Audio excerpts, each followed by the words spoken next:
Sorry for the class interruption हो जाता है कभी कभी, तो बीच बीच में क्लास रुक जाती है किसी कुछ बच्चों की वजह से, तो सब हम नहीं देखेंगे। तो यहाँ पर हमारा वर्क डन ये निकल के आया था।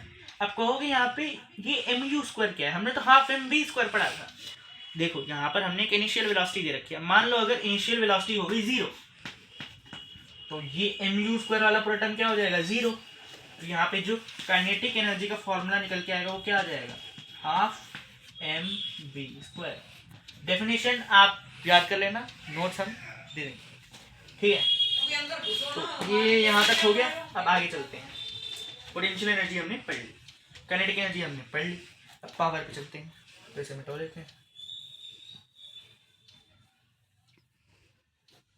अब चलते हैं पावर पे। Rate of ability to do work, की काम तो हम कर रहे हैं पर कितनी देर में कर रहे हैं, यानी कि वर्क डन तो हमने किया पर कितनी देर में किया। Work done upon time equals power.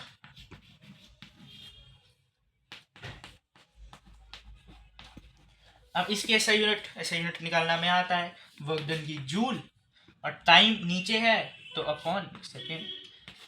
इसको हम और भी बोल सकते हैं, वॉट से रिप्रेजेंट करते हैं। अब वॉट जो है वो थोड़ी छोटी क्वांटिटी है और ज़्यादातर हम जो कमर्शियली यूज़ करते हैं तो इसलिए हम किलो वॉट यूज़ करते हैं, ठीक है। अब जब भी हमें आएगा कि हमें बताओ एनर्जी की फॉर्म में कि कितना जो एनर्जी है वर्क डन है, तो हम जब यूज़ करेंगे तो वो होगा kilowatt R, kilowatt multiplied by are.